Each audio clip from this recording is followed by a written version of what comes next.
시부기 죽신 매독중 리라블링시는 대견바디 상계심두 믹테우와기 조근영닥신라 주바쇼 이람그르라나만달라카미라타야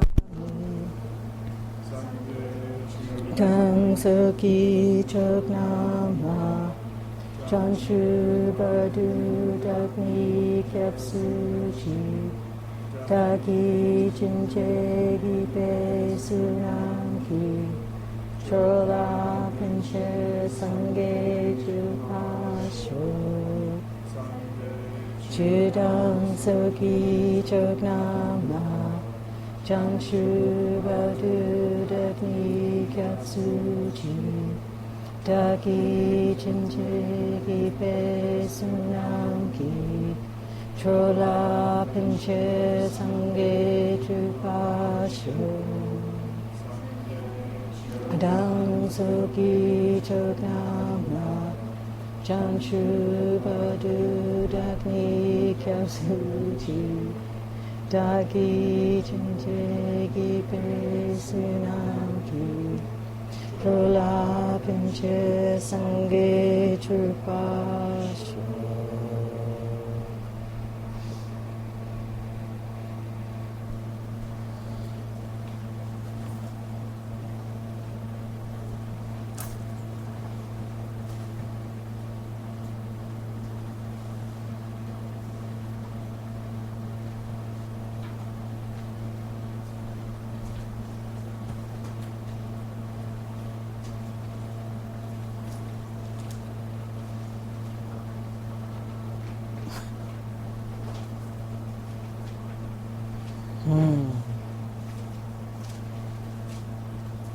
It's hot out, right?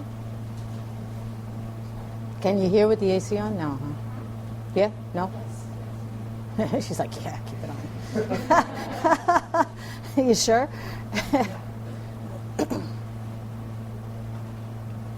You? So far?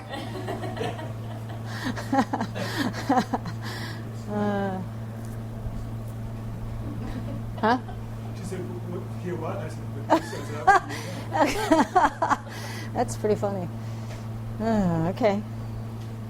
Well, we can shift it. We're into the suffering of change, so it's okay. You know.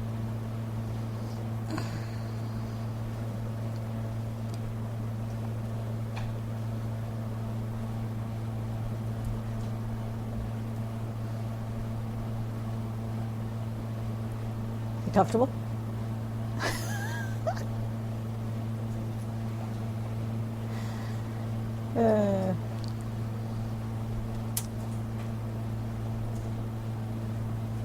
Because it'll be a long day. You're ready, right?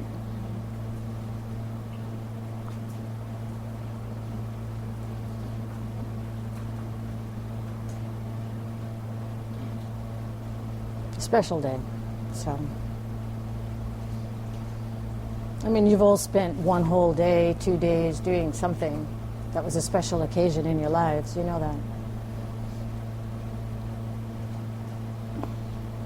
My Lama always says you'll sleep on the plane.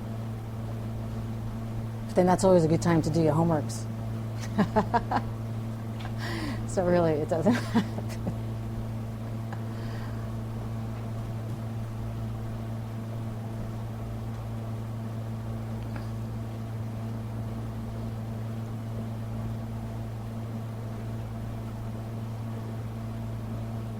I think over time you find that there's a way that something, the more you open your heart to others, and the more energy you actually will have to do stuff that you want, that you need to do. So if your motivation is really purely here for others, then it'll be no problem.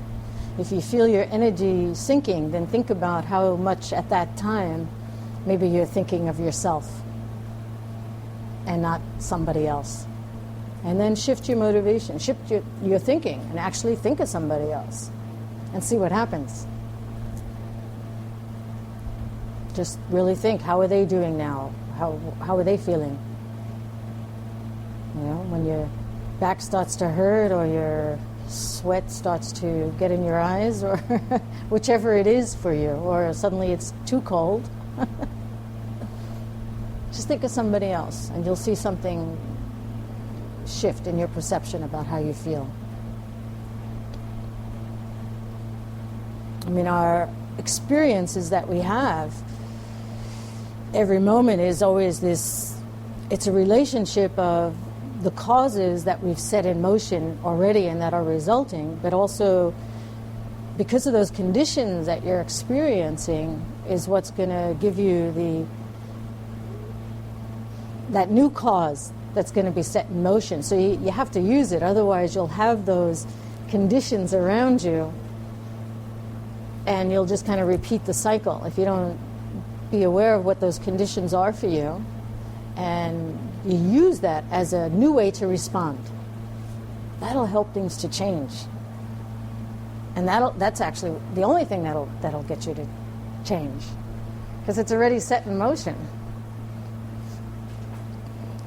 Your response is everything. Everything. It's not what's happening. It's how you respond to what's happening.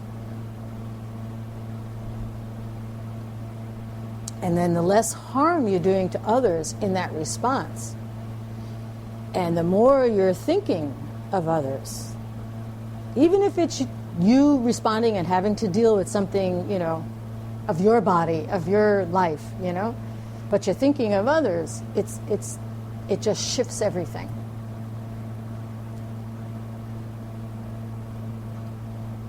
You know, just avoiding the smallest negative reaction is huge, huge. And it'll be those little reactions too, like the heat, the sound, the hunger, the things that we're going through all day long, the basic things. The big things are easier to notice, you know, how you respond when somebody's screaming at you or pushing you, or those are very noticeable. Well, in New York sometimes they not as noticeable in some other places, but it's the little things, it's the little conditions of our environment, of the people around us, because you've created the causes to have that happen.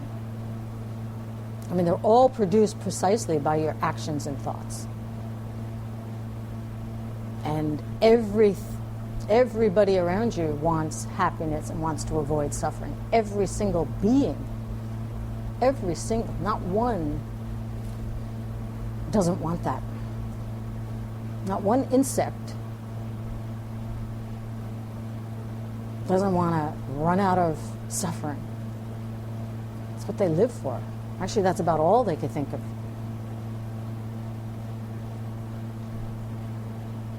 That's the end of their capacity, is just trying to save their little, small life.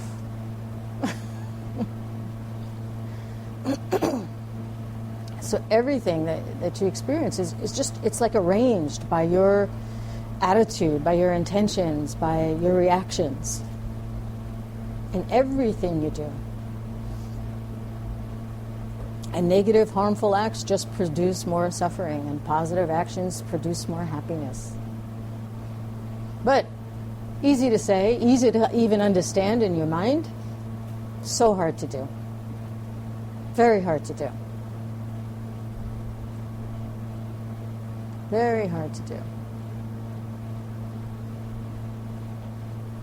But the easier it is to intellectually understand it, then the more likely then you'll be able to carry it out. If you have resistance and obstacles to even understanding that, then it's obvious you won't be able to do anything, right?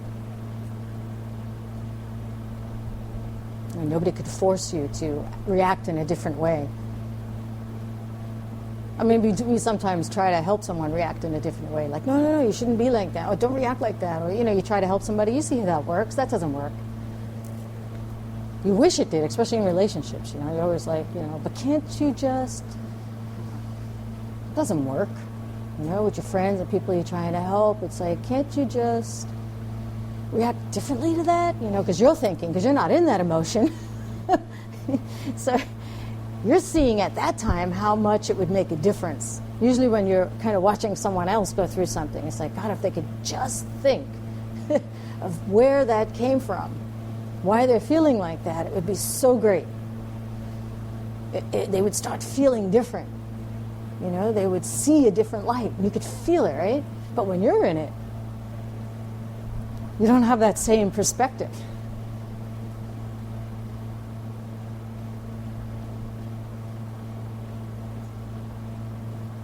So if anything, at those moments, really try to remember, you bring it back to yourself and see what happens.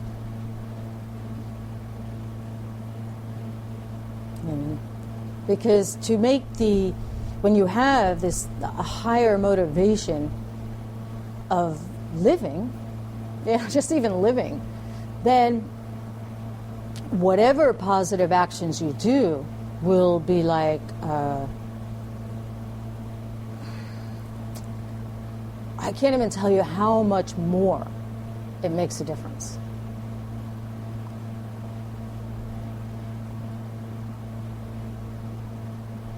To just try to get someone out of temporary suffering or to get out of suffering forever, it's huge. Because look at, maybe it's easy logically to understand, because to get out of a small suffering is not as big as getting out of suffering forever. So therefore, if your motivation is for that, then, right? So logically, you could get a feel for that. How much bigger is it to just try to help someone end their suffering forever than to just be cool for 2 hours?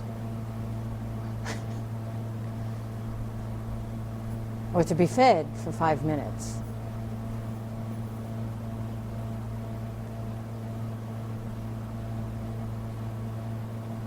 So when you do an act like that, you have the highest motivation in your mind. Because you still have to feed them and keep them cool, right? But you're doing it with the highest motivation. It's different. It's just, your life will change when you start seeing it in that way. Because the world, the world is full of nice people, caring people. People are serving each other all day long, really. The majority of human beings are serving each other. It's what we do. You think you're going to work to make money, but it's really to serve others. It's really the motivation. Very few people are really motivated by the money. They think they are. It's all confusing, That's why it's so mixed. Karma is so mixed. Well, nobody's happy with the money they're making, but they keep going. There must be something inside, that this is something I need to do for others. Otherwise, most of us wouldn't, the world would probably not work. There must be some deeper satisfaction that's happening as you're serving others. And even if it's, lots of money you're making, they're still not satisfied. They need more. You know how that goes.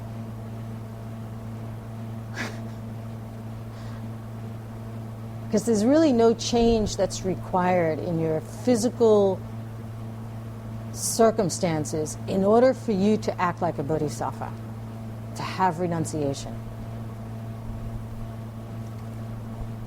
Because it's mental.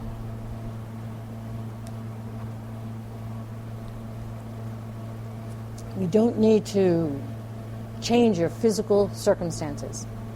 Maybe after you keep living for others and stuff, that will happen. Maybe you'll find that, maybe it's better if I, live here or there. Something will change. It'll just happen automatically. You don't have to think, well, if I move here or if I, have this kind of job, then I will be able to do it. That's backwards thinking. Do the other first, and that will all happen. If I have a better job, I can meditate better. Just meditate.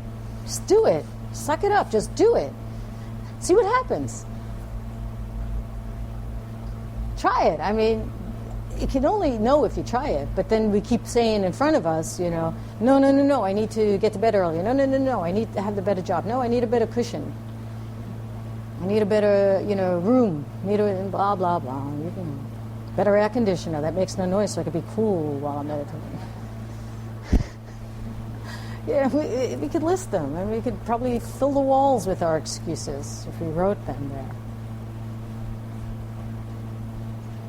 You just do it. At least when you sit down, your intention is for an hour. We'll see what happens.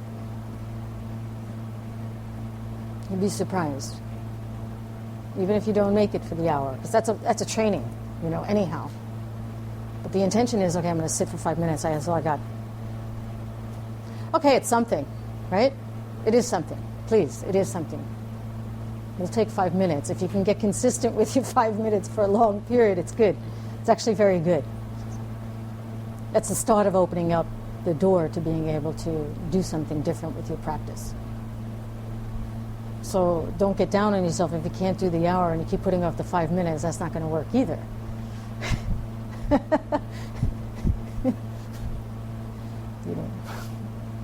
Because it's that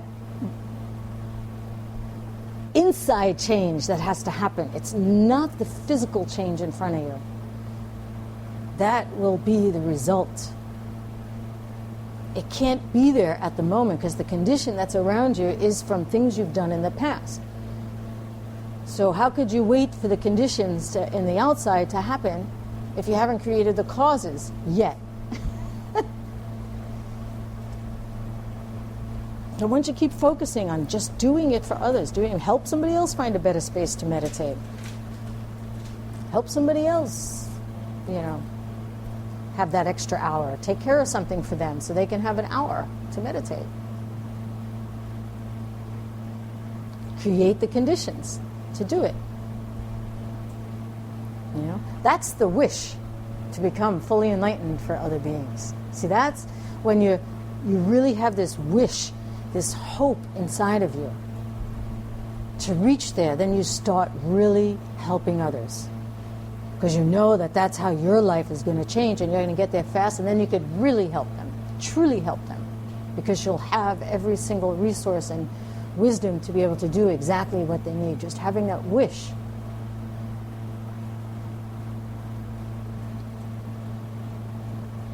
And then when you start doing it more and more, then that wish turns into action. Because we're all kind, helpful people, with great concern for others. And you actually must be enlightened to really have the capacity to do it. I mean, you know it. Just think of now, the more understanding you have of how to respond better, how to have less mental afflictions, then your capacity to help others has already increased. So you can imagine if you really have more and more wisdom or more practice of how to, be available to help others without being so caught in ourselves, and then so now you're really living for others. So you can see even then your capacity increases.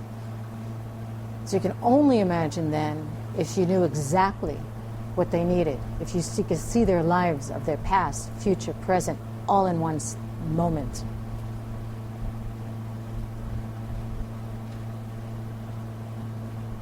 So in our lives, we even see our capacity shifting. So who says there's a stop to that? You think you're going to reach and max out at some point and, oh, that's all I can do, that's all the human mind can do, that's all.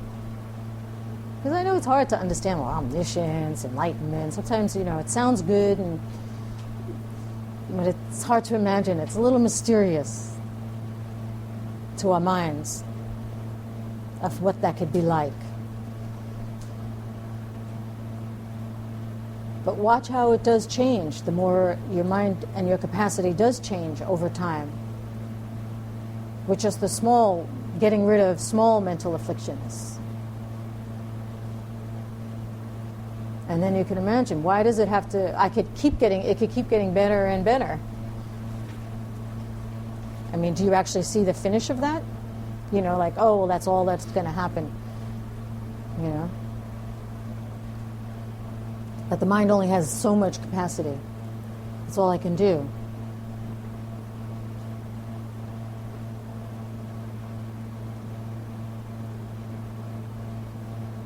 That's just the tiny sort of proof of of the capacity of the mind.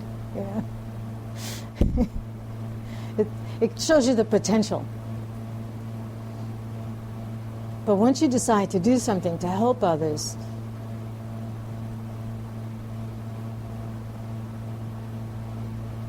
truly, then it does become a priority in your life. More than it is now. And always thinking, what can I do? What can I do? Requesting to your Lama, how can I do this? You know, please give me a teaching on how to do this. I'm trying, I'm getting nowhere. Please help me. You know, just requesting because you know you can do it.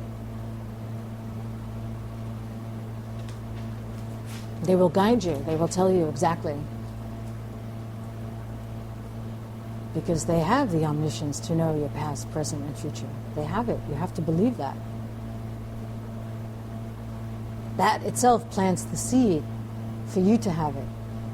To know that you're guided by such a holy being. Then you will have it.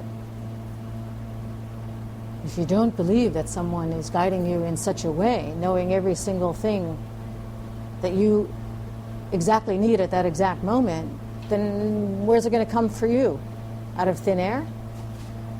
When are you going to have the perception for yourself to have it if you don't believe someone else could have it? It's tricky, right? That's the purpose of that. One of the many.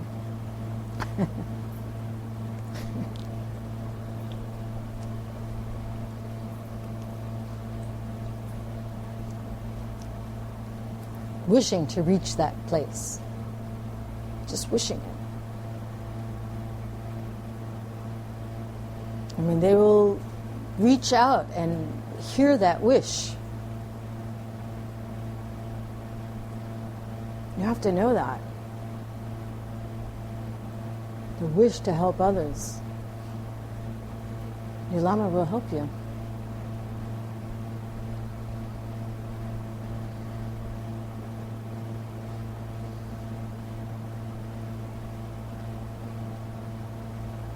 You'll be sitting there at 3:30, 4 in the morning, trying to think of how you can help others in a couple of hours.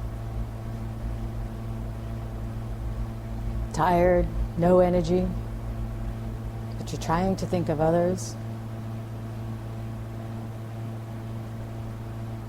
Wishing, having that wish really strong.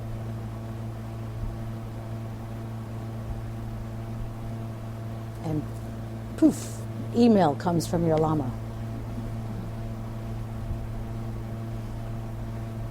I'm just getting on a plane, but I wanted to say blah, blah, blah, blah, blah.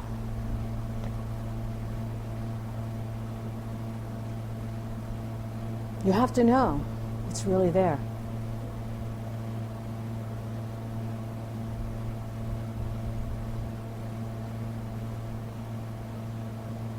But unless you have it, that kind of trust that they are looking out for you and will help you,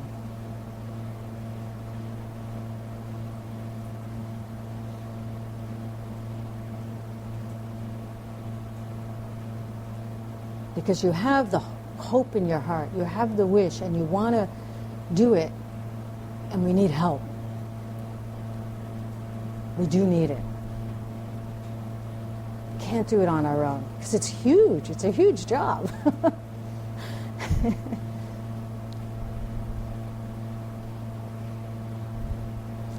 It's hard to get into that state of mind where you're actually doing it.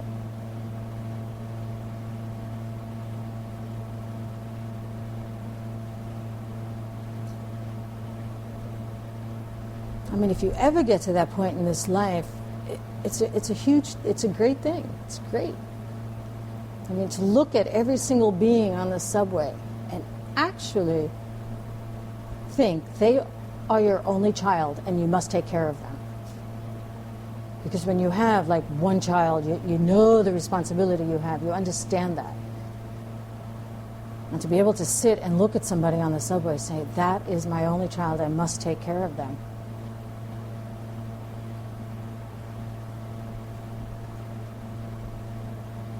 I wish I could do something for the pain of others, you know, I wish I could help. But that wish we call sugarcane bodhicitta. You know, it's so sweet, but it's hollow. It's not enough, right? But it's so sweet. It's the source of sweetness. You know? But it comes before real bodhicitta. That's, you know, when you start to get emotions of wishing and really, and you could cry almost for the suffering of others. You can feel it. You know, someone you don't know. It's easier to do with people we love. That we can do. We can generate that kind of emotion. But when you can feel it for someone you don't even know.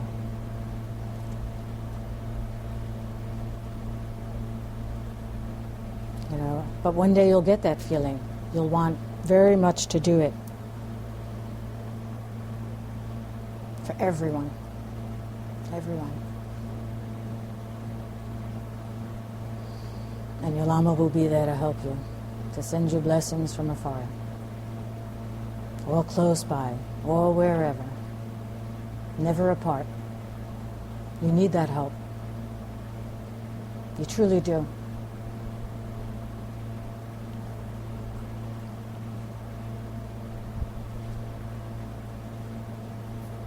There's a ritual for getting the wish in your heart, and it's included in taking the Bodhisattva vows, but you can also just take the wish. Okay? Just so you know, for those that maybe aren't, you know, you can also take the wish. It's like the first thing that you do before you take the vows is the wish. You know, where it's like, I pledge to get this wish in my mind. I pledge to commit myself to this wish. You know? And then, you know, comes the vow where you say, for the rest of my life, I will try to reach the state of an enlightened being and to see every single being as my own child. So you could do it in you do it in two separate steps within one ritual, but you could do it in two separate ceremonies in general. You know, in a ritual, you can just have the wish.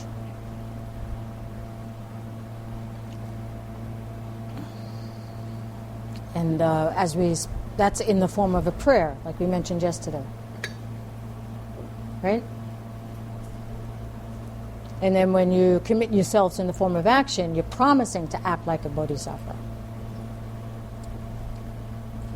You promise by keeping the actual 64 vows and the other commitments. If you do it sometimes, for some people, if you do it in separate ceremonies or, you know, at separate times in your life, living with the wish for a period of time can help to make it firm, you know, when you do it later. In general, traditionally we do it in one ceremony, where you try to swear to develop that attitude and to keep the wish, and then you take the vows like right after that.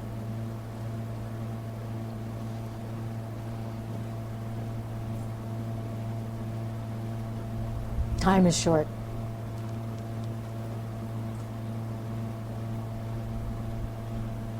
You know, time is precious.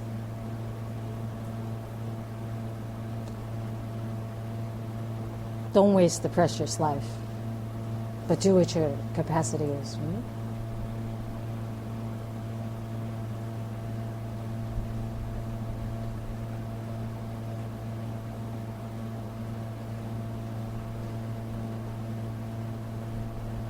But start thinking now, since it's not so far in the future where you'll be taking your vows, you should really be thinking that wish right now. strongly get the wish in your heart. See what happens. Really be wishing as much as you can throughout the next, 72 hours, something, whatever it is. Not even.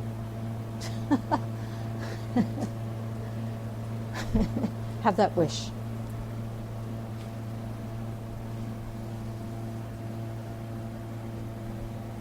So I'm going to go through the different stages of the ceremony. And first you start with the preliminary. Say jorwa. That's preliminary. It's the preparation stage. You could check. I don't remember.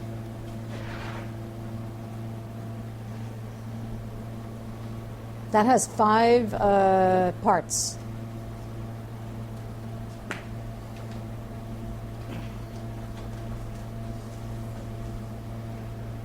No.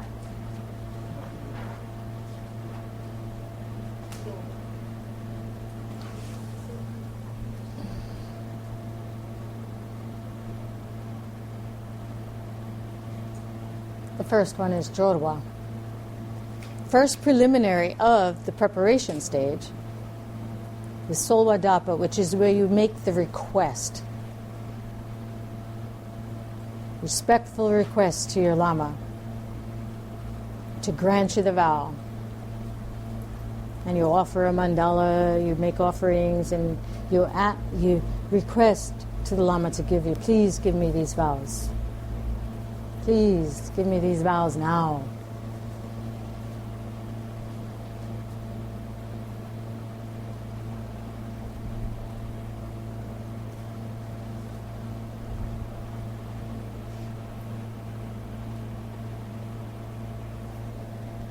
You should be thinking that now too. It's part of the ceremony, but you should be thinking that now.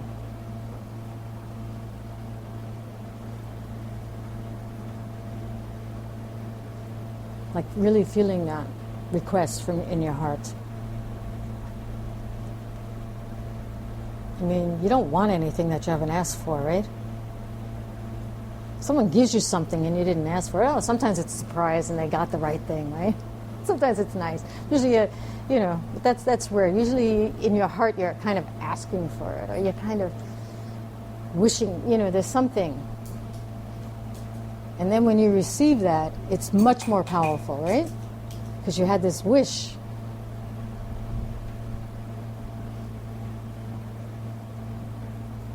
Actually, it takes many times of those wishes, and then the things will just appear as well. If you think it just appeared and you didn't wish for it, it happened a long time ago. So you have to request.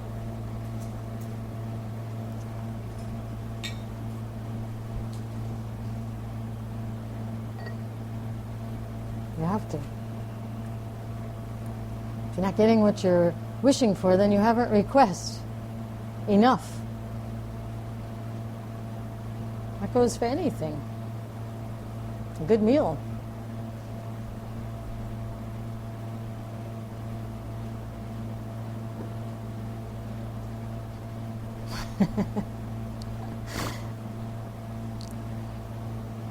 The second preliminary, Sokdrupa, it's a collection, right? To gather, you want to collect all the holy beings to come. You call upon all the Buddhas and the Bodhisattvas to come and watch you take the vows. And you need to know that they actually have the power to come.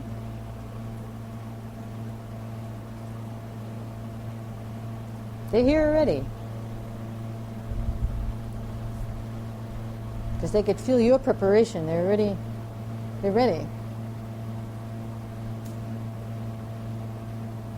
I mean, there will be a big audience. You have to know that. You have to feel their presence.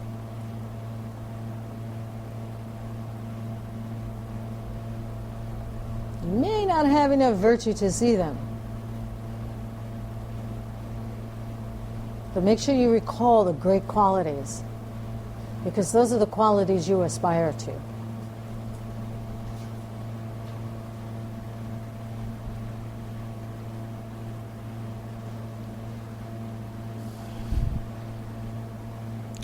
The third preliminary is when you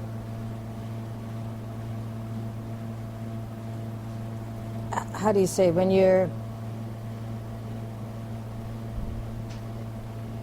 requested in your heart already that you want to take the vows. Now at this point you're on your knee, your hand, like you're like I want them now. Even now you're just like, okay, I'm ready. First it's like, please, but now it's like, now is when you need some immensely powerful impression of yourself taking them. So it's like, it's like you're it's kind of like that feeling where, please give them to me, I'm ready.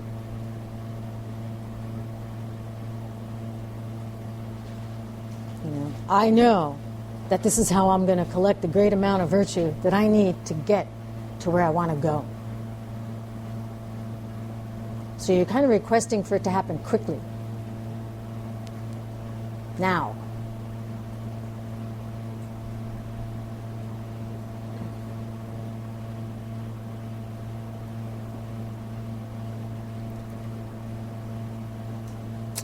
And then in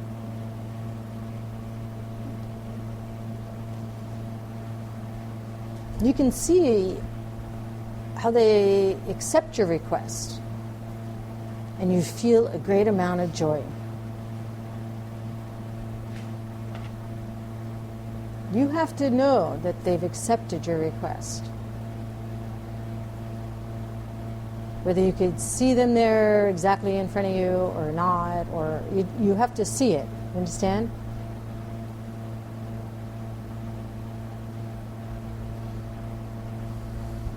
Because you have to, at this point, you reflect on the joy of this incredible opportunity that you have for collecting this immense amount of virtue that you need.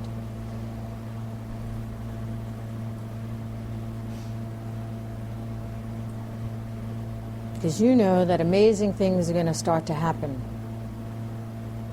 If it is true that things are not the way that they appear, then you know by collecting this great mass of virtue, just by committing yourself to living for others, then the picture that will be filled in your life is going to be, your karma filling in that picture of your life will be amazingly different. Amazingly different.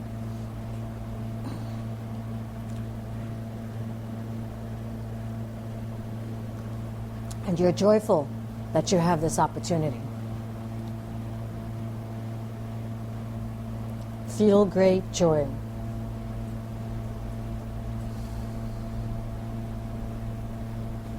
And if you understand emptiness, you will feel that joy beyond words. You won't even be able to describe it.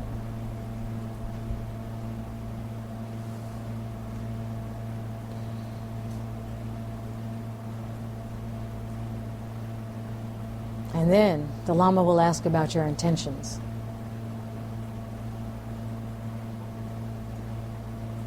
Do you really hope, by taking these vows, to achieve enlightenment for all sentient beings? Do you really want that? Do you intend to keep them?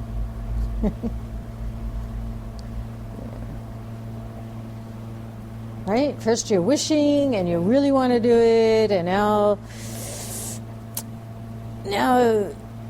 you have a different intention. I'm going to do it. I'm going to do it. I will do it. I will do it. I will try. I will do it. I will do it.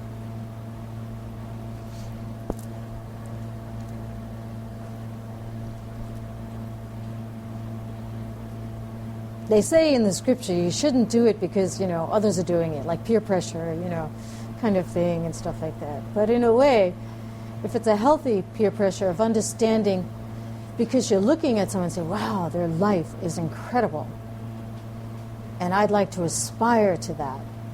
Not because you're pressured to do it. You know, not like junior high school where it's like, I won't fit in if I don't do it.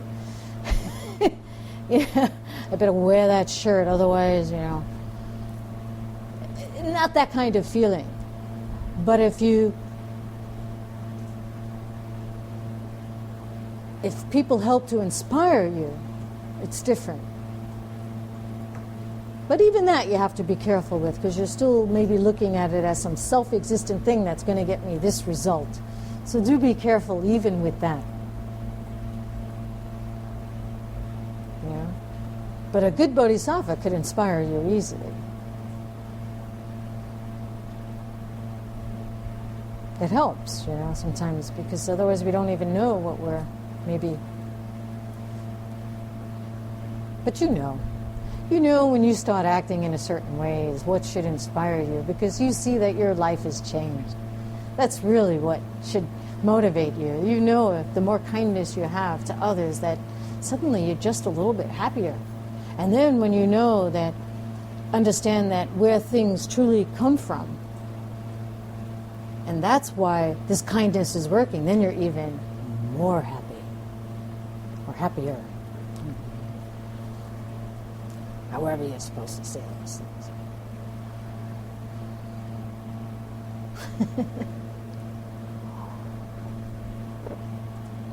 Happier just doesn't, like, more happy. It sounds, it's not proper English though, is it?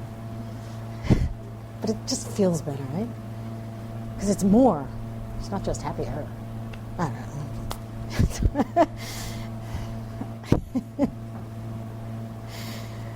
know. It's beyond words, is the point.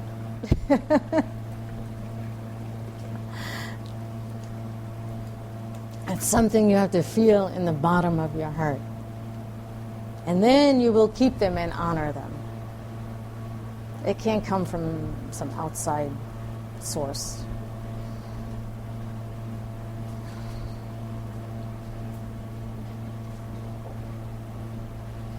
That's the jorwa, the preparation stage.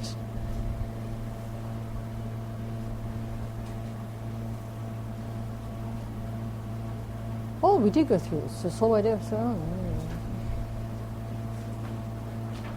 Oh, yeah. We did that. You can look at it later, you can grab it. You know, I don't write. I used to take the time to write these in class. I told you already, right? But I don't think anybody writes them. And then they're sitting there, you know, falling asleep while I'm writing the Tibetan.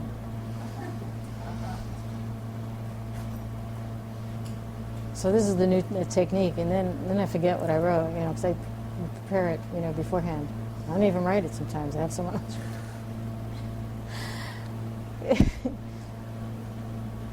Depends on you. We used to have a big board. Remember that big thing at Leon's? It's like huge. Get long sentences. My Lama did it. That's how I learned. Just writing these shapes in class. I had no idea what it was.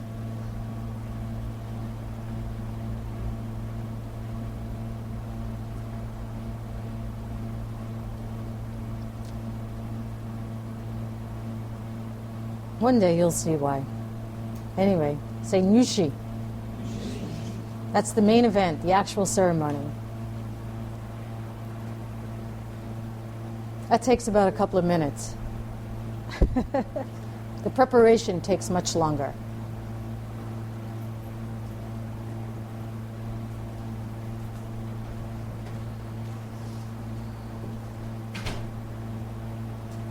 You make an offering, you request, 3 times that you show you really want it, because, you get down on your knee and you recite the holy words.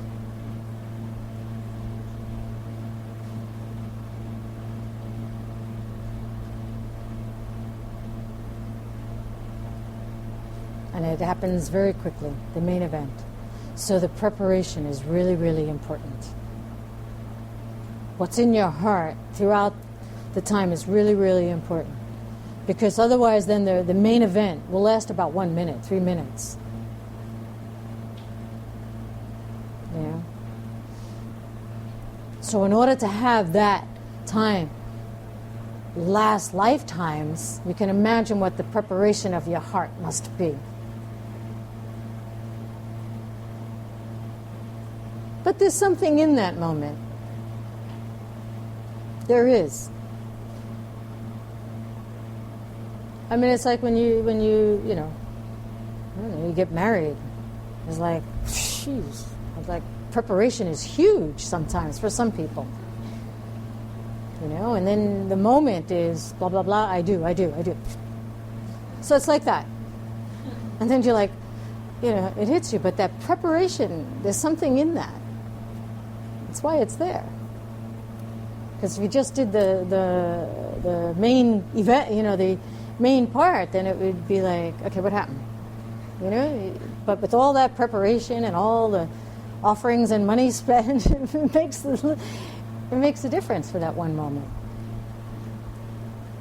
And then you can guess what the next, then there's a conclusion. Jukshok. That's it. The conclusion. The concluding stage of the ceremony for the vows.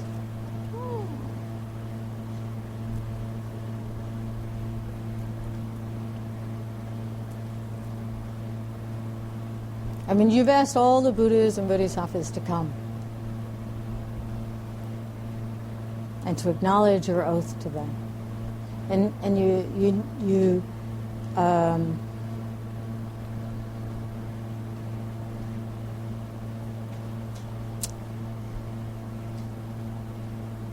it's at this point, at the conclusion, you're kind of like, it's like you feel them there. You can feel their joy. You can feel the earth shake with their happiness.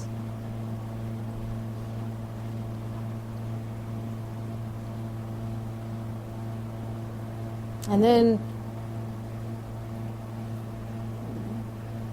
the Lama will remind you of this. Kind of say, it's an amazing thing that you've done, because you need at that point you want to like have that joy in your heart like be huge, right? Because we always talk about how does that bliss stay. Here's a moment where you want it to just keep going. You want your heart to stay open, because you want to have that imprint of that everlasting joy. So at this moment, after you take it, you want to feel it. You really want to feel that, experience it. So part of the conclusion is the Lama, kind of just describing the great deed that you've done, to help you in that way, because so you can feel. You may not feel it. You may feel it. That shock wave that happens when all the thrones of all the Buddhas and Bodhisattvas who are watching are just like trembling with joy. I mean, kind of like where your heart's just going to explode. It's a beautiful moment. I mean, you have to imagine that. I mean, it's a great event in history for it to happen. I mean, how many places around the city will you know people are taking Bodhisattva vows at that exact moment?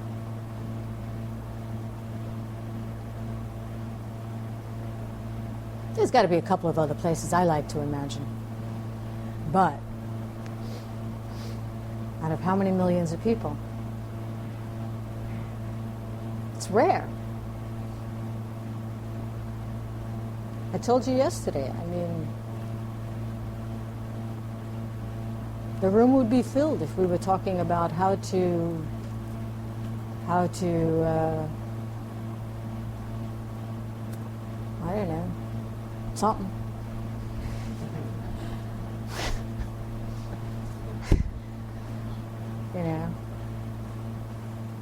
but commitment, vows, everybody's like,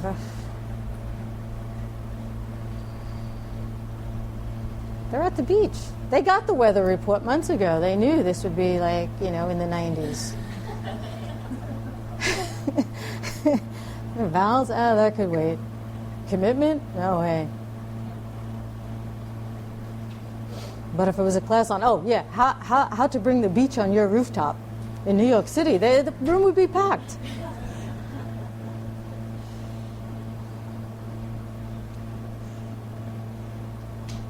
It would.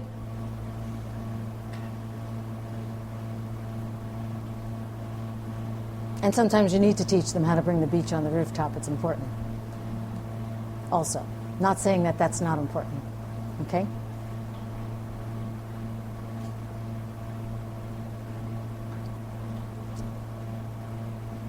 But to directly know what you're coming for and what you want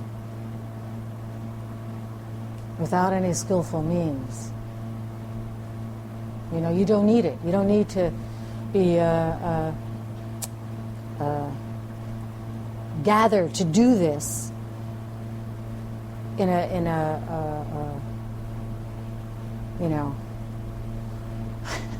what do you say, what's the word?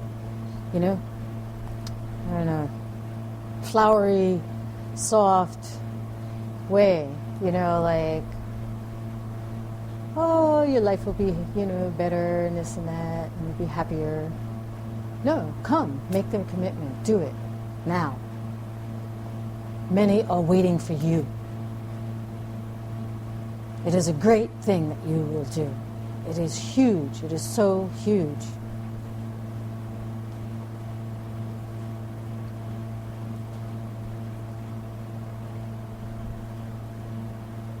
You will become a part of the family of the Buddhas and Bodhisattvas.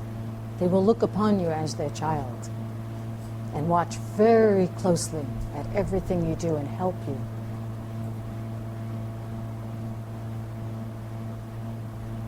They will appear on your desktop in an email at 4 in the morning when you're trying to gather enough strength to help people take these holy vows.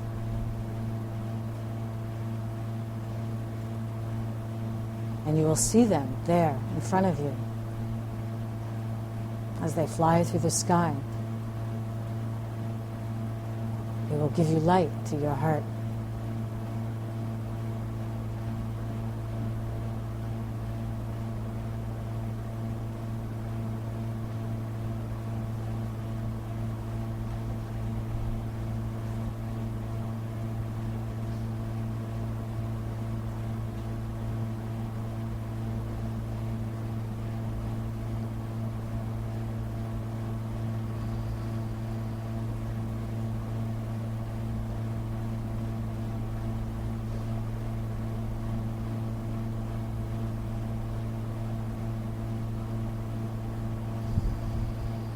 And then you offer a thanksgiving. How could you not?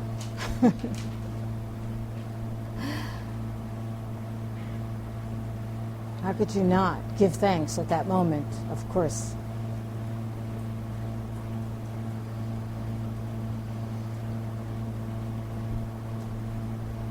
Because they will be really actively there all the time.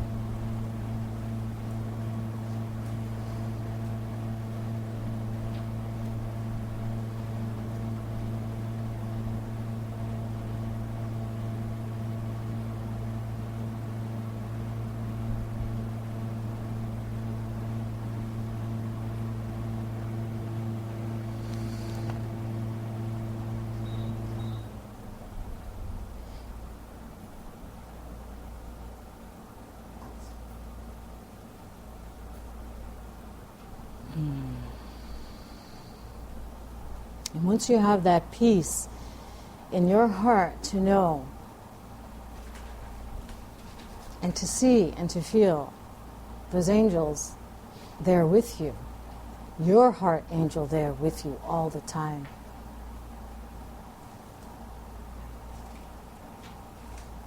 it's a private thing, you know. But when others can understand it, you can share it with them. You see, when someone can actually hear that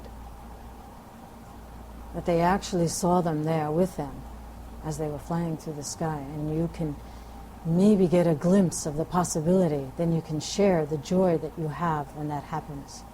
You can share the joy of this ceremony and these vows with those who will understand the power of it. If they won't understand, no need to say. You shouldn't say, actually.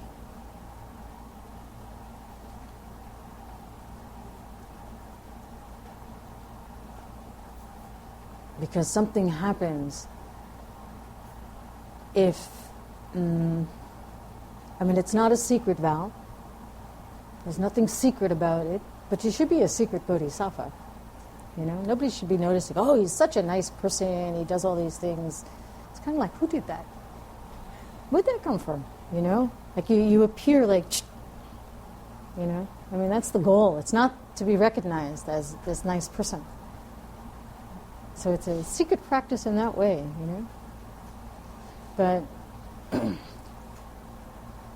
it's not something you can't, talk about. You could discuss the vows with others. But only if they have a great understanding of karma and emptiness. And it's like this great faith in the Bodhisattva ideal.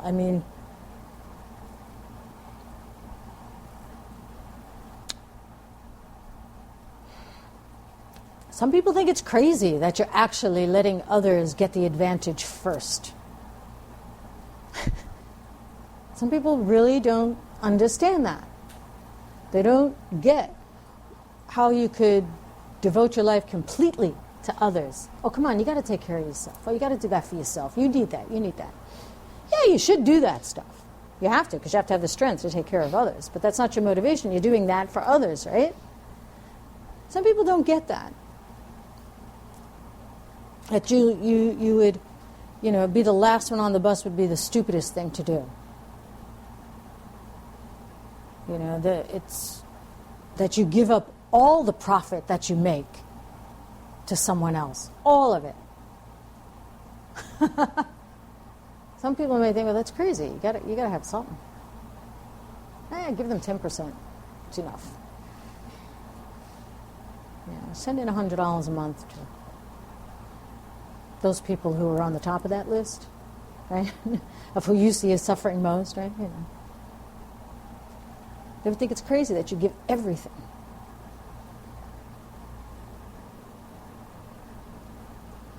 Then you can share it with them. Because then you'll have, for one, they collect a certain negative karma for putting down such a high ideal, It's really for that reason. But also it will diminish, because you have this impression, you obviously have this impression, and it's a projection that you're having, truly. But mainly that they will collect more obstacles to be able to see that those things are virtuous.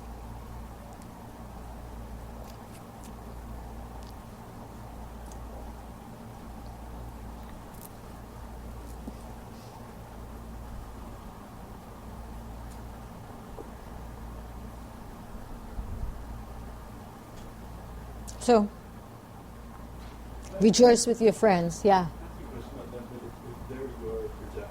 Mm-hmm. Ultimately, if you have cleansed down whatever might pass. No, you haven't, because right, you're seeing it. Exactly right. Okay. So, but once you have, then people will be joyous that you're like. You're going to have all these people around you that have never heard of even Buddhism or Bodhisattva, and they will hear what you did, and they'll be like floored. And you'll be like, wow, how did they get that? They don't even know anything about that. Like, you'll start having projections like that. It won't even be just your Dharma friends. You'll have just people in your life that'll be like, wow, that's great, yeah. Yeah, it's kind of cool. When that starts manifesting, that's what'll happen. Because it's easy amongst Dharma friends. They're happy, you know. But then you'll have these like people that are like, you would have never imagined that they could get it. Your family, you know, you'll have a family that's like that. You'll, you know, even though they're practicing something else, they'll just get it. It's so cool.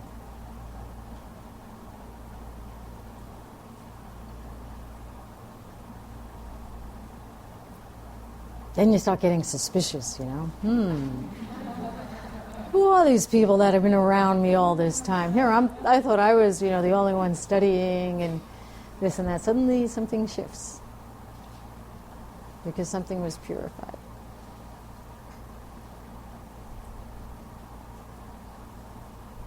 Like you might have even had the perception of those particular people not embracing what you were doing at the beginning also. And suddenly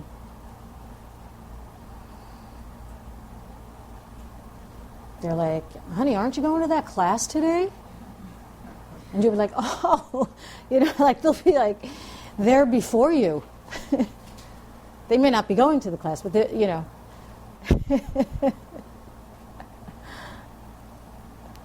Because they've been. Or whatever.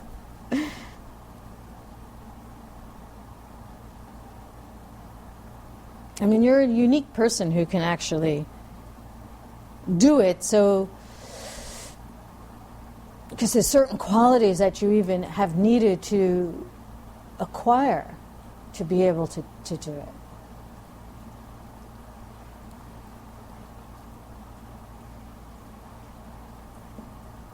It's a lot of commitment to want to save the world and save all beings.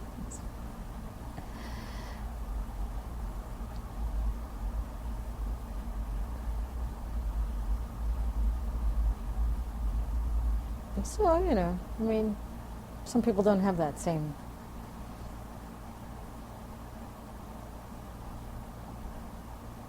The virtue did not come easy.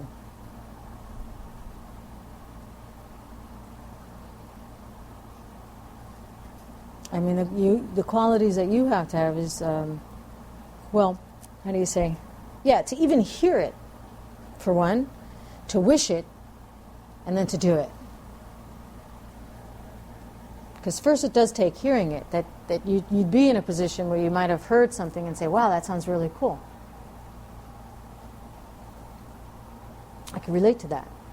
I've been doing that. That's me. Often that's the case. You're like, wow, I've been doing that. Wow. They're talking about me. Sometimes that happens.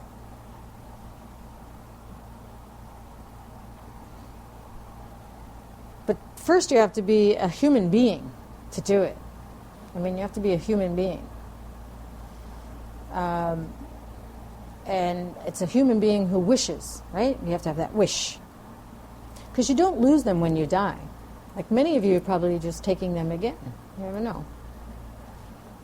It's your first time. Because you don't lose them.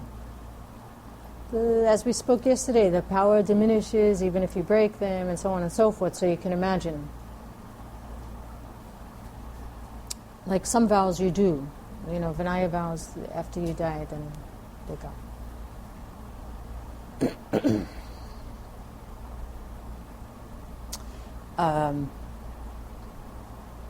But you should have the wish, at least in some form. Some compassionate nature. So it's the wish and then the motivation to really do something. Because your intention has to be really strong. And then you have to know them. You know, you have to study the vows. You have to continue to study them by reviewing them daily, watching your mind, studying what you hear, right now.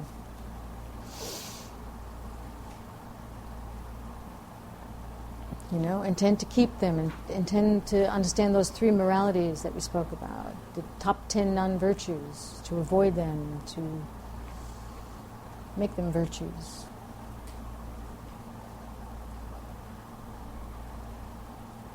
And then the qualities of the person who can grant you the vows.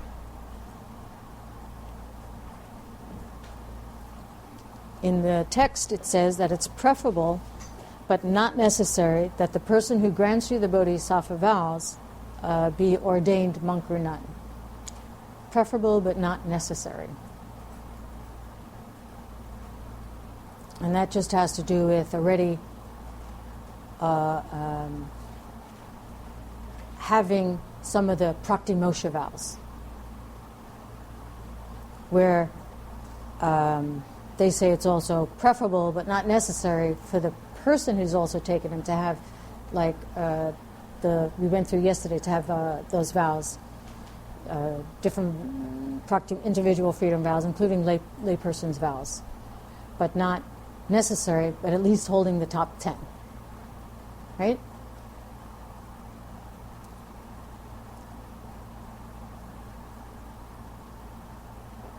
Because that's about not harming others. So there has to be an element, you have to think for yourself, there has to be an element of how you, because you want to help people. We want to help people all the time, but then there's this other layer when you don't want to harm someone. That's the Praktimosha vows, the individual freedom vows. And to be a really good bodhisattva, as much as it's about just helping others, there has to be the not harming element in it. Because if you just run around trying to help each other and not think about how you could possibly harm someone, it's different. It's different. It really is different.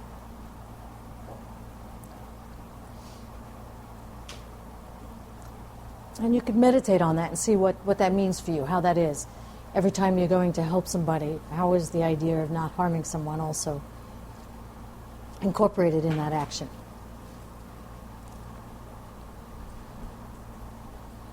And then they say also it's preferable that that person can also give you the higher vows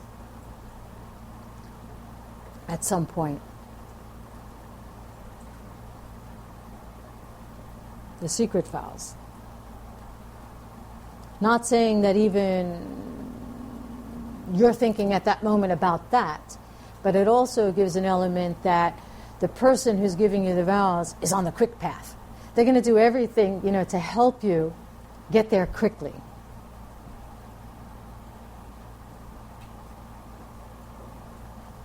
And to also because you won't even be able to succeed in that kind of a practice without the Bodhisattva vows. Suddenly you have, secret vows and high practice and not a Bodhisattva. It makes no sense. It makes no sense at all. And of course it should be someone who keeps their vows well. Not only do they have them, because you can have your certificate and have them, but maybe you don't keep them. You have there's probably people in here who have a nice degree from some college and don't use that degree. They're doing something completely different, huh? Like that. I mean, would you go training with them because they have the degree, but they're in a whole new profession right now? Maybe if they're really that extraordinary, you might. But generally speaking, you're not. You're going to go to someone who's still doing the trade, who's accomplished it. So that's real important. It's, okay, so they have them. They have this list, they have this 100, this, 353, they have these, they have that. But do they keep them? Now, how could you really know for sure about that? You have to believe that they do. You have to be convinced that they do in your heart. You have to have a feeling, They have to appear to you to have keep them. If you have any notion in your mind that, you're a half-fast Bodhisattva practitioner and you're taking your Bodhisattva, you're going to be a half-fast practitioner yourself.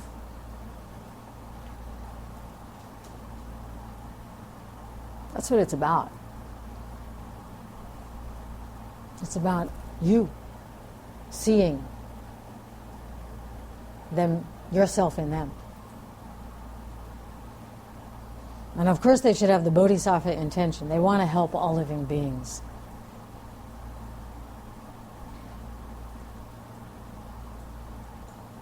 If for some reason you're aware that they're not living for all living beings, then you shouldn't take it from them. For some reason that in your perception you see that they're not doing that, then you don't do it. And then they have to know the ceremony.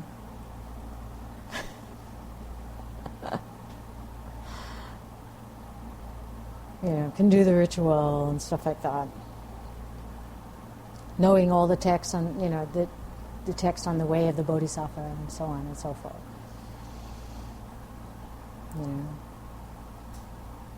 And practice the 6 perfections,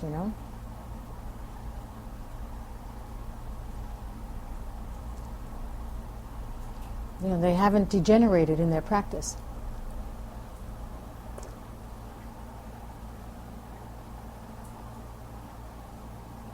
And willing, to be willing to help the student, bring them up, kind of teach them the ways of the Bodhisattva. Be willing.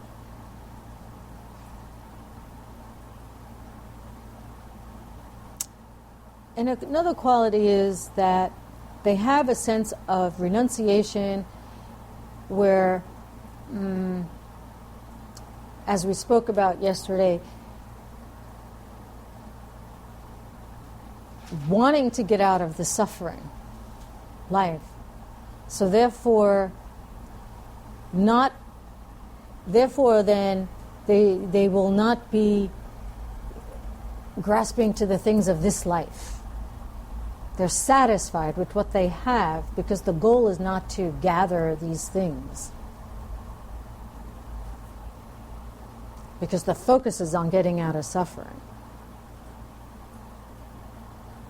So they're giving rather than collecting. Trying to get, more things. So you could see that they're living a life of giving to get out of suffering and not living a life of, just living for this life and collecting things to be happy in this life. So that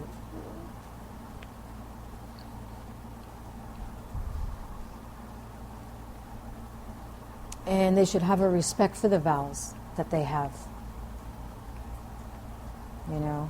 And not saying things like, oh, it's okay if you break that one, it's okay if you,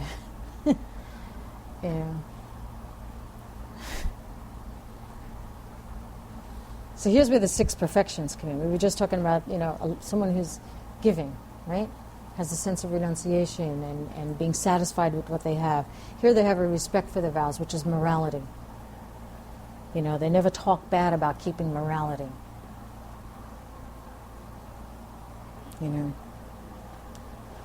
Saying, you don't need those, you don't need, this one's not so important, focus here,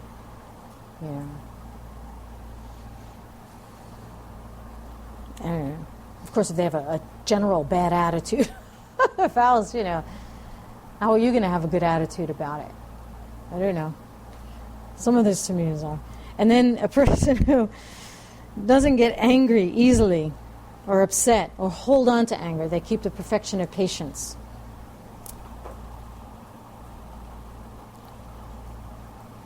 And that they're not lazy. They have joyful efforts. Has joy in doing virtue. A zest about doing these good things for others. They're interested to do everything it takes to help you.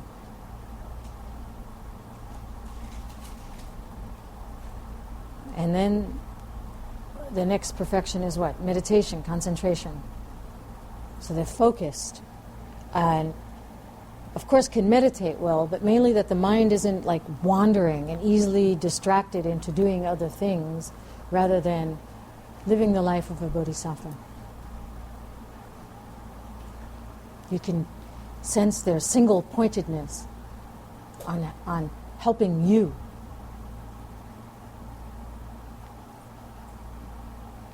Always focused on you and what you need, what will make you happier. Because that's how you have to be, focused on helping others. So there's something about you even perceiving a person that can do that. If you can perceive a person that can do that, then you're on your way. If you find there's no one in your life that does that, then how are you going to perceive yourself?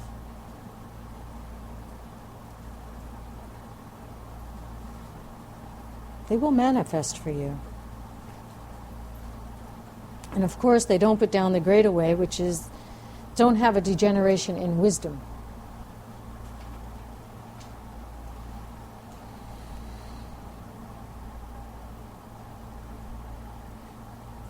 Because you need that wisdom. So the person granting you the vows needs to have that wisdom, understanding of emptiness.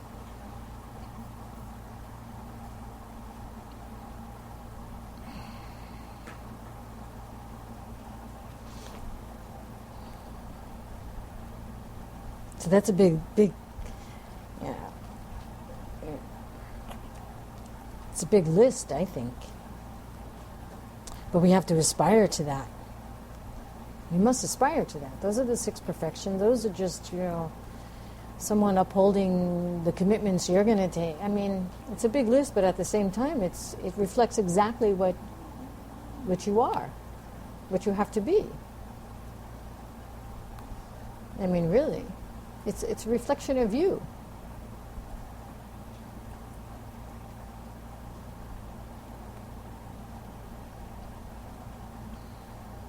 In the scripture, they do say, though, if you can't find anyone with that purity, at least they must keep morality, have concentration and wisdom in a very serious form.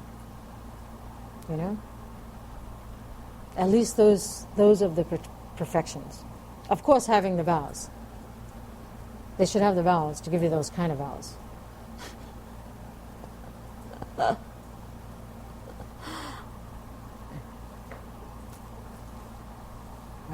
That's obvious, right? But if you spend your whole life trying to find that much purity in a being, you should. But if you spend your whole life looking, you might miss the chance to be a great Bodhisattva yourself. Just in the back of your head. Don't settle for less. Don't settle for less. And really try to find a person like that. You should. But time is short. So they say if someone is not that pure, at least they're upholding, morality, concentration, wisdom. And have the Bodhisattva ideal and vows.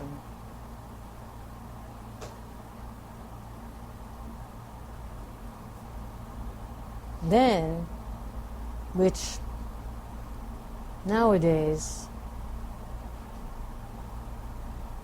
may be a little different, but if I think it's if there is no one within 1,000 miles from you, you can, reasonable traveling distance, which now, planes and things, maybe you're in prison or something. No, seriously. But then you can do it, you can take the vows in front of like an image and, in front of a picture of your Lama or something like that. But you have to be careful with that these days. We can come up with an excuse, But I think it's good for mainly, people in prison or something like that. But still you can have a visitor, right?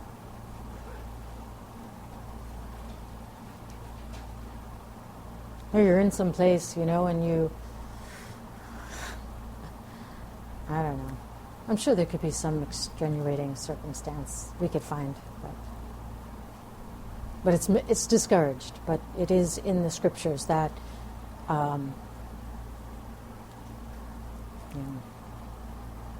so I have to say.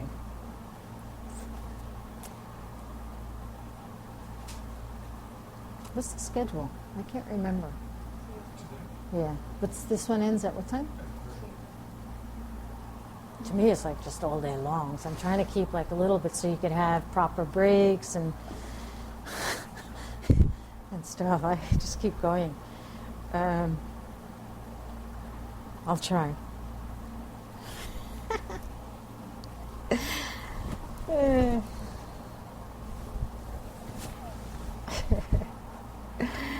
I mean, because it's going to be continuous for your life, you know, really. So, what's a whole day? Really, what's a whole day? You're lucky that you'll be able to keep these thoughts for one whole day. How are you going to do it when you don't have the, the circumstance of hearing it and listening and stuff like that? So it's actually quite a blessing to just, take the whole day and just, as hot or tired or hungry you might be, still, that's every day. Those things are every day. So it's just magnified. It's pretty cool. I think it's a good circumstance. You can do it.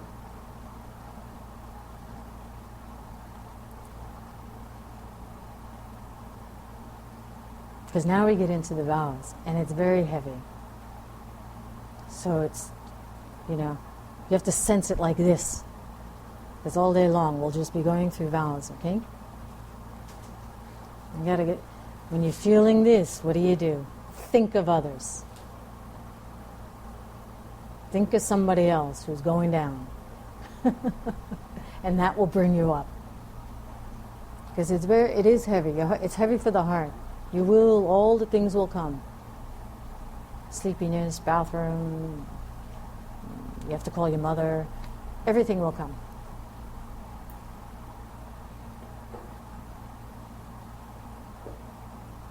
Check in with the kids. Everything. Wrong cushion. Should have sat in the back.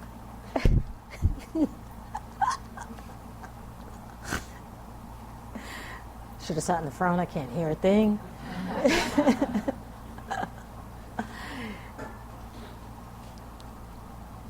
So first we go through the 18 root downfalls.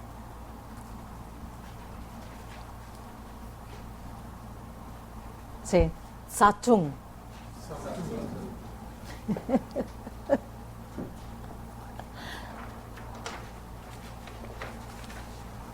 Root downfall. Root. Sa.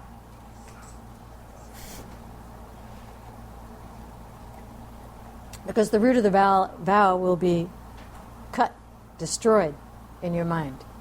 The downfall, because you'll go down, down, down into the lower realms of existence. They're also called defeats, which is pampa, because you have been defeated by your mental afflictions. That's how it happens.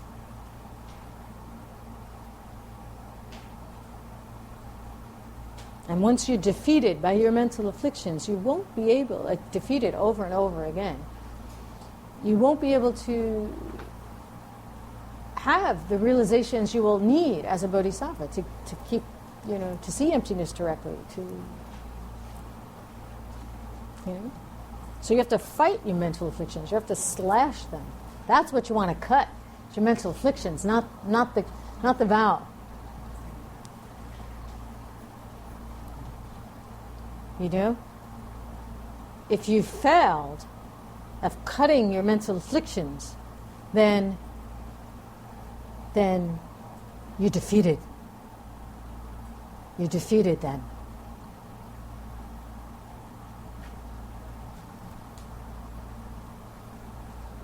Okay?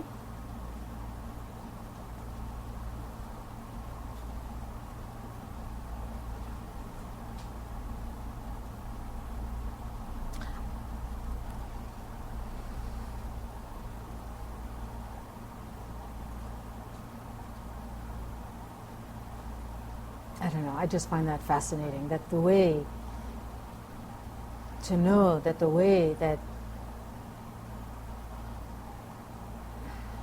to how much power we give to our mental afflictions and how much it can block us from doing things to others. How much power it takes. It's just amazing. And once you can become aware of that, then you won't be defeated by it. You won't. You won't. You just won't let it happen.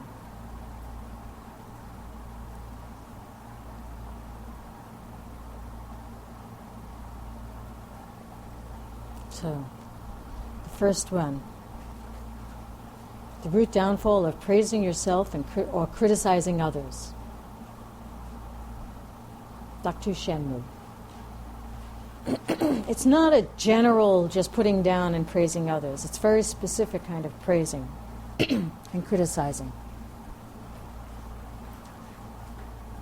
And the motivation has to be that you're after, they say, two different kind of things. You want to gain something.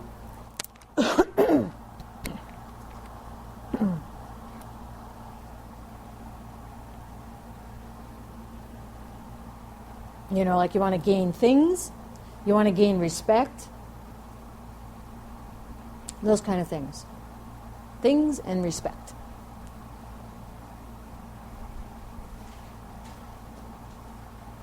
And you'll criticize to do that, and you'll praise others to do that. And you have to watch that. You'll do those two different actions, but for the same thing, to gain something. Respect and things.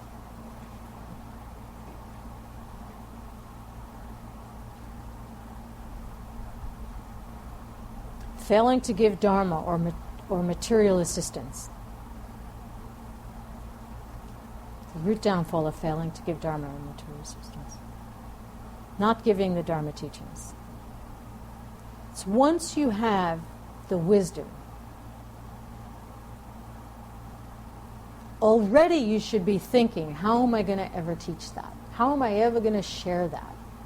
How can I? You should be thinking right away, as soon as you learn something, how can I give that to others? Either directly or with skillful means. How can I incorporate that in what I'm doing for others? You should be right away thinking that. Not only how do I get that myself. If you're not planning that already, like when you hear something, it's like, oh, so-and-so would love to, how can I help them with that? Maybe you're not saying it directly. It could be skillfully.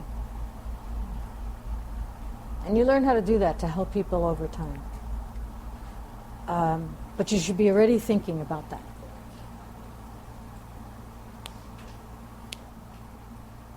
As well, you should be thinking, if not at that, at least how can I assist when others are teaching? How can I assist my Lama when they're teaching? You must be thinking at least that. Because that is giving the Dharma. That is giving it.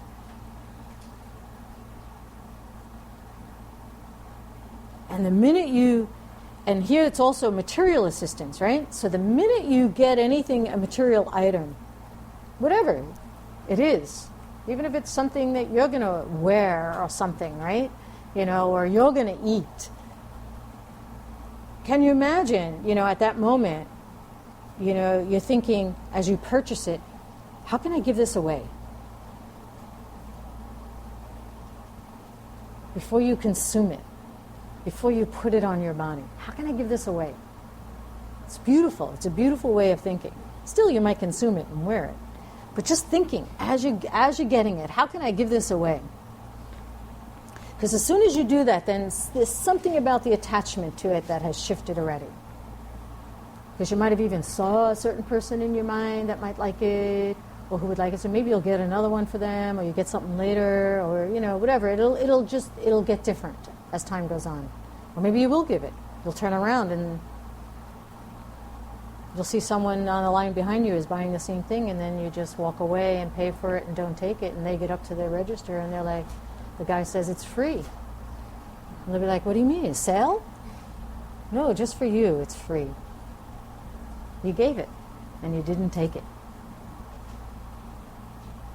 I mean, your mind will just, amazing things will start to happen in that way. Because you thought about giving it before you got it. Because otherwise later, actually, you won't be able to part with it. It'll come up. There'll be certain things you just don't want to part with. So think of how you can part with it right away before you start to use it, before you start to eat, before you start to everything.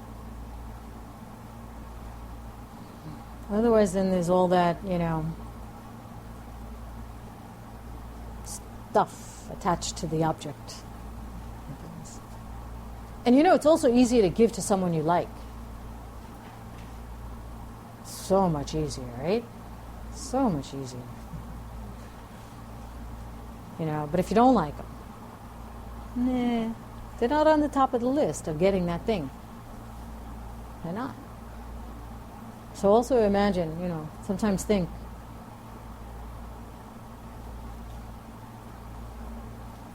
discrimination in giving is not good. But often we have to start with the people we like. Because the other requires fighting many, many other mental afflictions you have. You try it once in a while, but it's you have to go through, and then you'll have not given anything all day long because you're just fighting. So you can give to ones you like as you're doing it.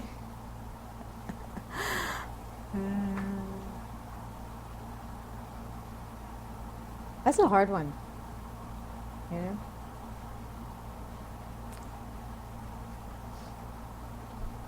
But also when you're thinking about teaching, sometimes they say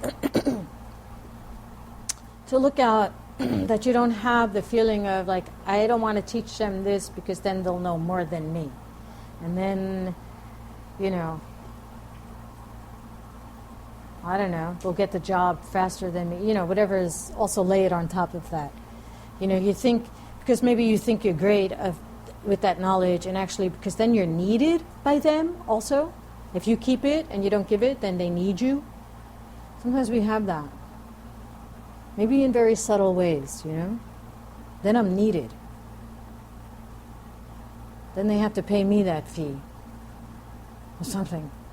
But if I give it, then they don't have to call me anymore and pay me that, consultation fee. Just watch for that. Where it comes up for you.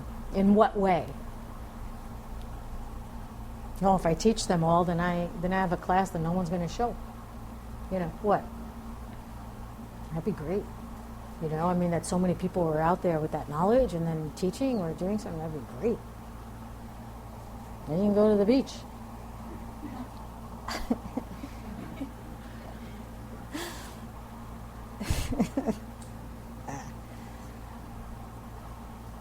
Till every single suffering ends, you will be there to help them. Every single suffering of every single being, you are committed to helping them. So where are you going to stop? What are you not going to give? Don't you want it to end? You got to keep giving it.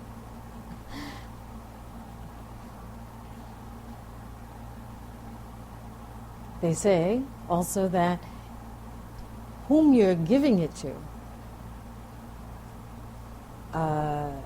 although with no discrimination, there are things to consider. Two qualities. If you see someone with a physical need, some immediate hunger, immediate some kind of sickness, some kind of serious problem that needs material assistance versus, which is good. Then you need to give to them first, quickly. But also, it's a great thing to give to someone who has.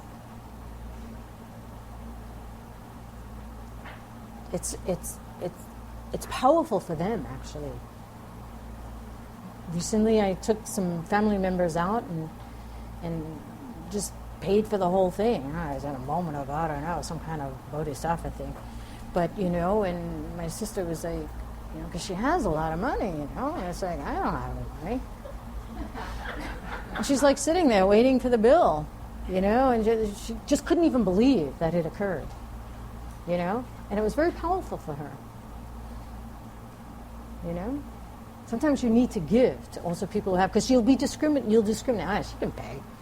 She could pay for all of us and can give me some for the ride home, Really, and she has millions of times,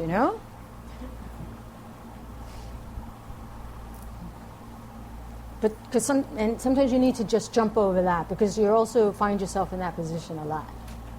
So it's good to also give to those that may not appear to be needy. But if you don't give to those who need, then it's a problem. You see? You can break the vow.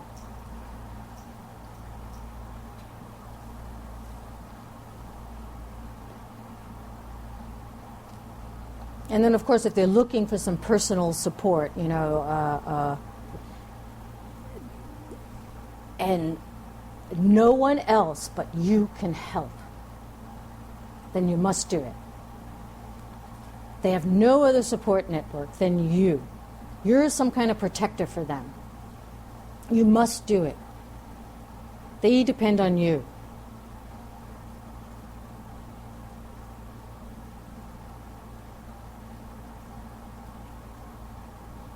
But can you find someone else to help them? Maybe they can't, right? They need you. What do they really need you for? You have to think. Can you find someone else to help them? You should consider that option every time there's someone that just needs you.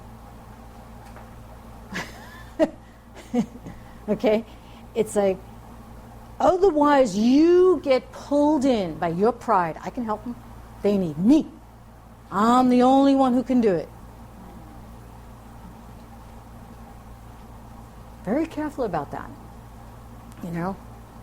I'm the only resource I have. I have to forget about everybody else and just deal with this one person.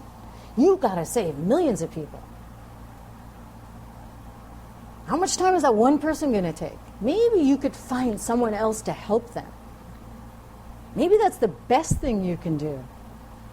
Not only will this help this other person to collect virtue who might need to collect the virtue, or get paid because you had to hire them to help. They just made money. You've helped somebody to make money. I mean, it's endless, actually. Then you've also opened in a resource for this person who only needs you. What if you're in retreat? What if you're somewhere far and they only need you? Right? So you've just helped, I don't know, whatever the list is, of how many people in that one circumstance where you thought they only needed you. Be very careful about that. Find someone. It's actually a great bodhisattva because you actually gave someone else the job. Now you're open to help a lot of people. But know the difference, They're hanging off of an edge of a building and you're really the only one who can talk to them.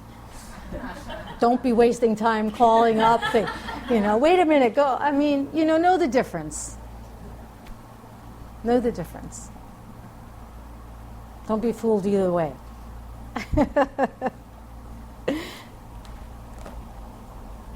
You have to be careful not to get lazy, because often laziness is a motivation in breaking vows.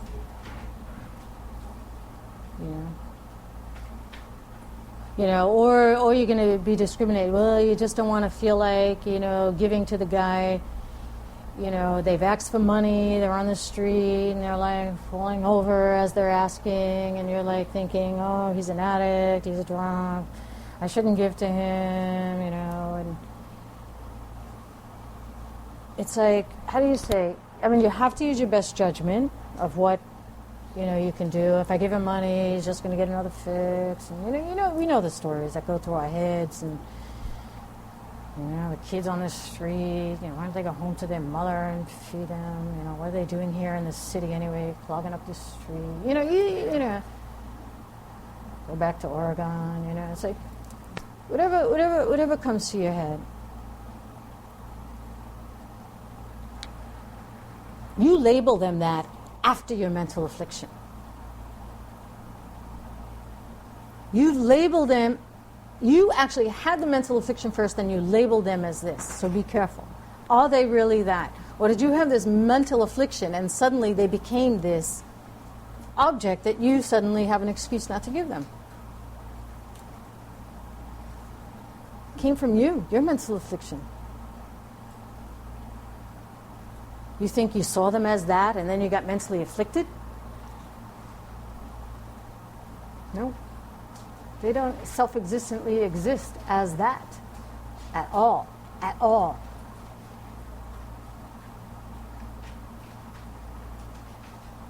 Just give.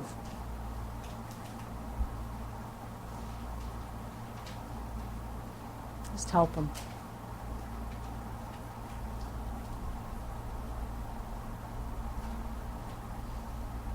Failing to accept someone's apology, or striking another. So these, you'll notice that these are pairs, right? The first couple here.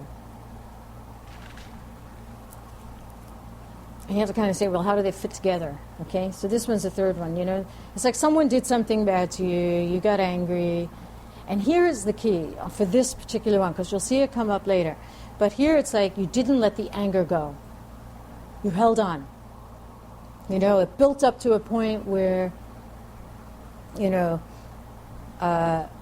held it, and then you did some violence. You struck them.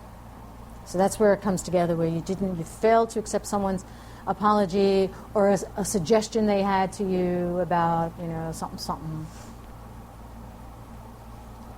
And then you hold it and you start throwing things at them and hitting them, whatever it is, And then, or they come to apologize to you and they explain to you what happened and you're like, I'm not going to accept that apology.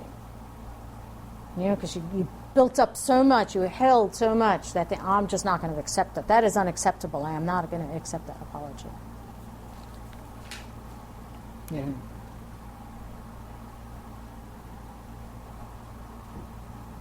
So you refuse to listen to them, you don't even want to hear their explanation, stuff like that. And then the giving up the greater way, which is the Mahayana, or teaching false dharma. To reject, to give up the idea of emptiness and the Bodhisattva way of life. The way you give it up is you put it down. So again, it's a pair. So think about how is this? It's like you're saying that the Buddha never taught this. Is what it requires to break this vow. You're claiming it's no good. It doesn't help. This Bodhisattva stuff just doesn't help. So then it doesn't help. So therefore, you start teaching false dharma. Oh, but this will help. Oh, yeah, emptiness is really this thing. I don't even want to say that it is anything that it's not, and you just start teaching it in a way that's, you made it up. This is different than skillful means. You kind of propagate something about the Dharma and it's not really what Lord Buddha has taught. You made it up yourself, thinking you could, improve it.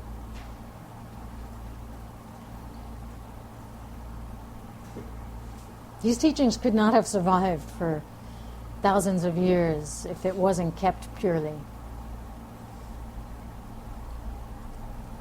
If every time something was added and something was taken away, it would be this mishmash of who knows what, really. So don't need to do that. Skillfully learn how to talk to others and explain things, of course, in their own language, in their own, rhythm. But There's nothing to change. And the reason those 4 are grouped together, because it's really 8, but it's 4, is because of the motivation underneath. You know, you will break it, any of those, if there's a desire to gain something, or gain respect. You know, desire for having some sort of possessions or things.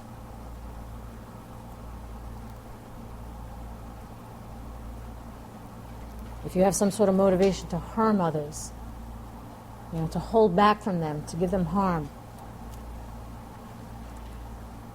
If you have any ignorance just about the teachings, if you have those kind of motivations, then equally those 4 can be broken. Those 8, 4, 8. Different acts, but the same motivation would be involved for each of those acts. Negative motivation to break them. Huh? Got that?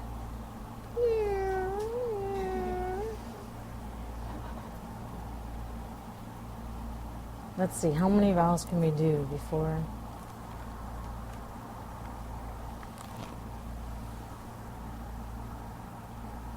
I'm going to go through a couple quickly, because they're pretty... Stealing what belongs to the 3 jewels. You know, when you take things that actually belong to a holy place, a holy person, a church, you know, monks, nuns, and just know that it's talking about physical, you know, things and not the ultimate form, because you can't take anything from the perception of emptiness. You can't take, you know, those who have seen emptiness directly. So we're talking about the, you know, nominal, not the ultimate form. You can't harm the emptiness directly. You know, you can't take from that. And then if you give up the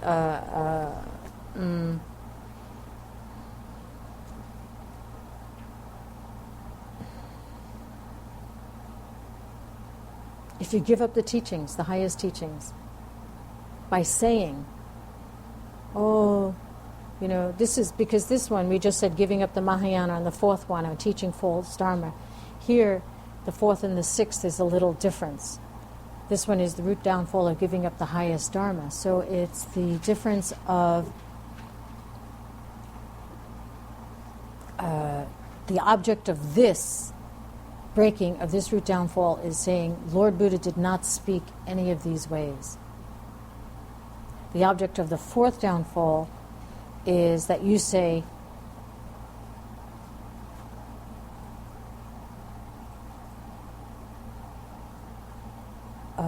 how do you say? It's very subtle. Let me think. I'm already. I'm like, it's me. Maybe I feel the difference.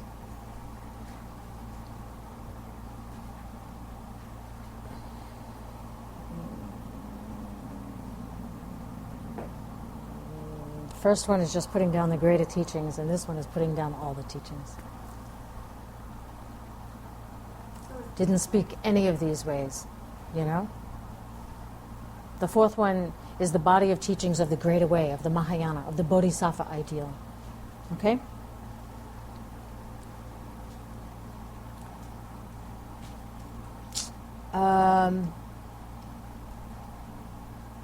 You'll get it comes up even later with some of the secondary offenses, and you'll get a flavor for what does that really mean? Because it's specific, but then you have to think, well, what does that really mean? It's like, bottom line, don't say anything bad about any spiritual practice. I mean, let's just get, we want to know, really, what does this mean? Okay, Mahayana way, the Hinayana, and it spins you. Because later there's 5 of them that's, okay, don't give up the lesser way, the higher way, and it kind of can spin your head a little bit sometimes. And you have to think, well, what's the bottom line here for what am I doing? Because you'll be saying, I don't do that, because it's, it's kind of like, but what do you do? Put down other Dharma teachers, other Dharma classes, other spiritual practices. That's what we do. In general, we might be critical of them, saying, that doesn't work, or how could they follow that? How could they, we have these little thoughts in our minds, often, if someone's teaching something wrong or harmful, especially about emptiness, I mean, you want to help, you want to fight those, you want to debate those ideas. You should. You can debate them happily, with the hopes of, people, but you shouldn't just sit back and say, especially when it comes to emptiness or something, karma, emptiness. You want to debate others properly, nicely, not by putting them down. But they also have to be at that same place with you. You can't just debate someone when they don't even know what the hell you're talking about. But and ask them, what's your authoritative source for that? I mean, you can ask if you're feeling something's, but on a whole, it's like, why bother put it down if it's not harm, if you where's your criticism coming from? You have to search within you. But if you do have any feeling of, wanting to debate somebody or, you're questioning something, you have to have joy, love, and everything in your heart when you do it. You must. You're not allowed to do it under any other circumstances. If you're going to be critical and putting them down and not happy that they're doing it, you keep your morality. And as far as then, if you're making those kind of judgments and doing something like that, then the next vow is where you actually take someone's robes away. Because in your mind, you're criticizing. They're not keeping their vows. You can't be a monk or nun anymore. It's pretty scary, actually. But even in the Sangha, I mean, I can't do, you might think as a layperson, I wouldn't want to do, but it happens. It happens. So this is by you take away an ordained person's robes. You just actually take the robes. And you actually physically remove them. You force them to give them their robes back. With some kind of dislike or motivation, And at that time, the ordained person doesn't lose their vows. But then the second element of that is that you make an ordained person give up their vows. You force them to become a lay person. I mean, you know where this happened. You might think, well, how could that happen? It happens. I've seen it. You've seen it. I mean, the Chinese invaded Tibet. Many were forced to give their robes back at a certain time.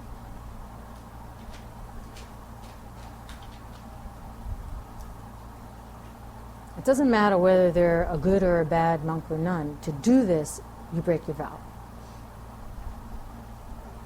If you have any desire to hurt an ordained person or to force them to do negative things to go against their vows, then you're edging into this Bodhisattva vows.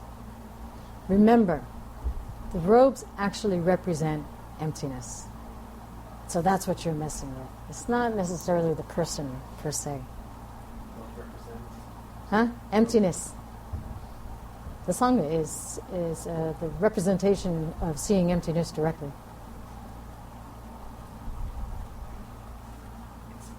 Almost. Right? Okay, so I'll do it. It's on a timer thing, It's a recording thing. It's good. It'll keep me there.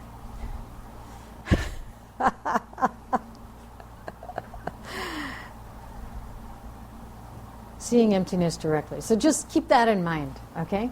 And how much do you want to take that away? The root vow of committing one of the 5 immediate misdeeds. Maybe you know them. Killing your mother, killing your father, killing an arhat, causing a split in the Sangha. He's like, what? You know those, right? To attempt to harm a Buddha. I think you can read about that one, but I'm going to say one thing.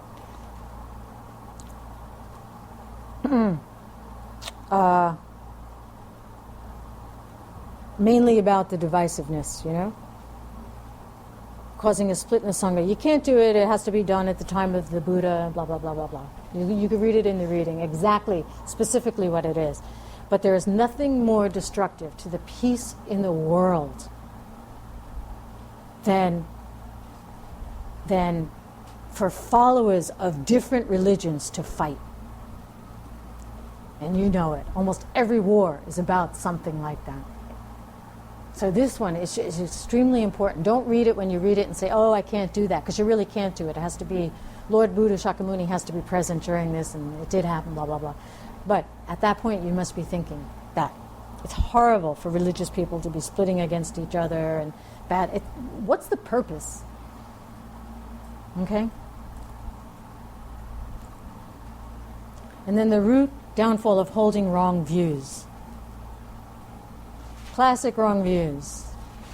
I don't believe in karma and emptiness, and its consequences, saying it's not true, that if I do something negative, I will get a negative result.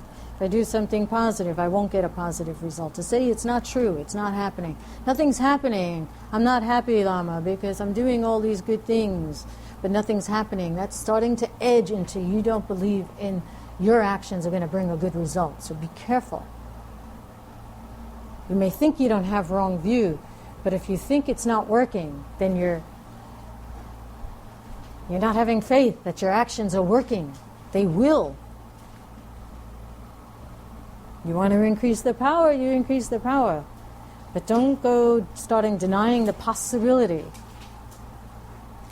that your virtues are going to ripen. Don't have the doubt. Don't get discouraged because nothing's happening. Thinking, oh, nothing I do is bringing any change. Oh, I'm still struggling. It's still happening, Might as well not do this practice or something. It's very bad. It's wrong view. If you keep these vows, things are going to happen. It's going to be boop, boop. Like, you're going to be like, it's going to, keep popping up. It's amazing things will just keep popping. Things you never imagined. Your life will be unbelievable.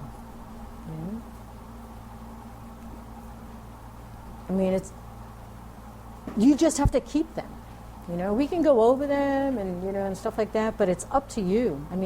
Very few people will even hear a teaching like this. Many people have taken them. His Holiness gives them all the time. They don't explain them. He gets people to take the wish almost in every teaching. I don't know if you know that. You might have even taken them with him and you don't even know it.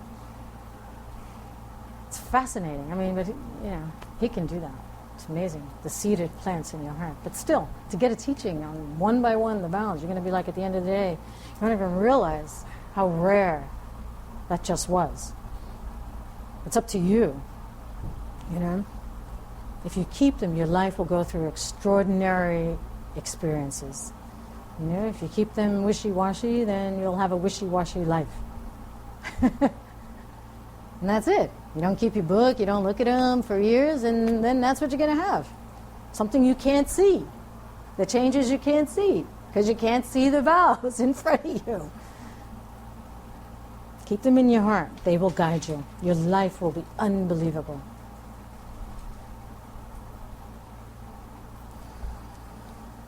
Sashi puki jukshin metokja irabling shinin degen pati sangye shingdu mite uwagi shokun yam dak shingla chupashu Idam Guru Ratna Mandala Kamniratayami.